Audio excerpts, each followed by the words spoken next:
So you've decided to take a cruise, and the whole process looks pretty straightforward. So you think you're going to do it yourself instead of using an expert, a travel agent. Well, there's a couple of things that you do need to know about because these can really make or break your cruise.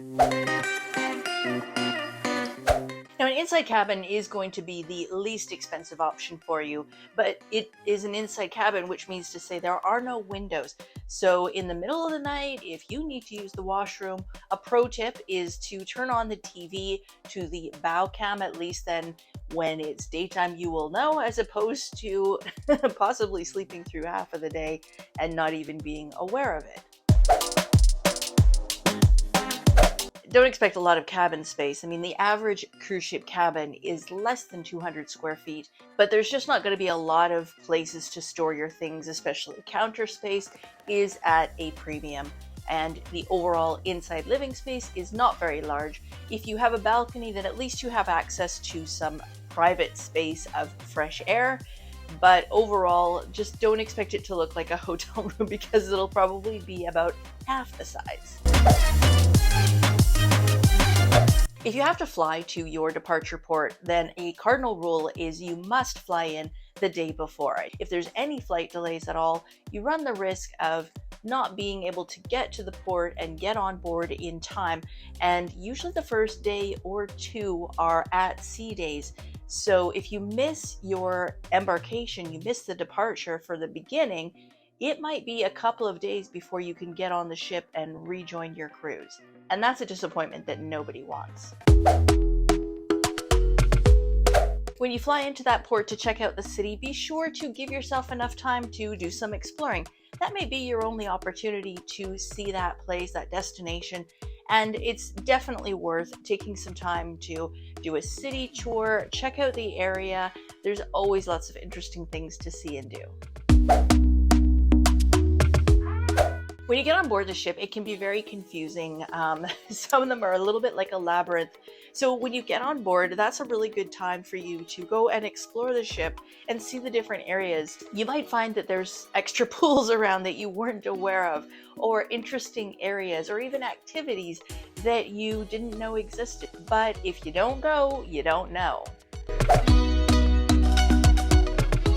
If you've never been on a cruise before, then I would strongly recommend that you don't start your cruising experience with one of the shorter repositioning cruises. These are really popular on the west coast of Canada and the US. This is when the ships are coming up the coast to begin the Alaska runs. Generally speaking, the cruise lines will offer cruises that are 1, 2, 3 days, sometimes even 5 days. Shorter cruises often have a lot less activities than you would find on a typical 7-day or longer cruise. They are designated more as party cruises, and that can have an impact on what is made available. For example, on a longer cruise, you're probably going to have some kind of behind the scenes tour. You're going to have a captain's talk, and those are seriously interesting. I would highly recommend checking one of those out. You're also going to have different arts and crafts classes. You might have some educational stuff.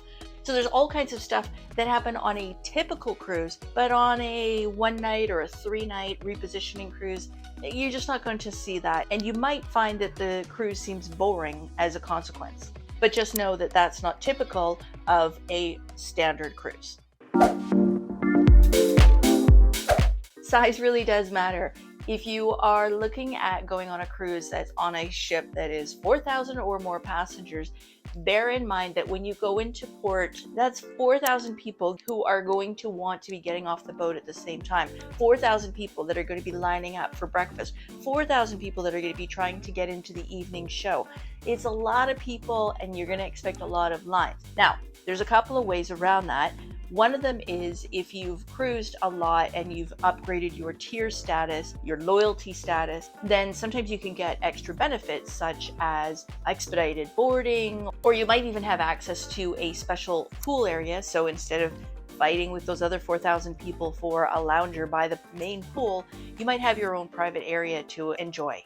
Now, if you haven't done a lot of cruises, there is another way around this, and that is simply to buy your way into an upgraded status. Most cruise ships have an upgraded level, and if you book a high enough category cabin, and this is going to cost you a few bucks, mind you, but it could give you that extra priority boarding, disembarkation, all of that kind of stuff, and again, some of the other private areas. And it just means that you're going to be booking into a suite or higher. Like I say, it's going to cost you a little bit more, but you have to weigh off if that benefit is going to be better than fighting with those other 4,000 or even 6,000 other passengers to get on and off the ship. Okay, one of the most important things that you need to look at, and this is something that people won't tell you, is that you'll often see certain cruises are on for an exceptionally low price by comparison to other cruises. And what you have to look at is the itinerary. This is kind of the main reason to go on a cruise. Now, if you don't care about the ports, if you just want to go on the ship and be wined and dined, then don't worry about it. Book whatever is cheapest and enjoy. On the other hand, if you're all about the ports, then it's important to look at not only which ports are you going to, but also what the port times are. If they're less expensive, you may find that they don't have the best port times. So for example, going into Cabo San Lucas, if the ship is in port from 7 a.m. until 2 p.m., I mean, think about it. What are you going to do? The shops aren't going to be open at 7 a.m.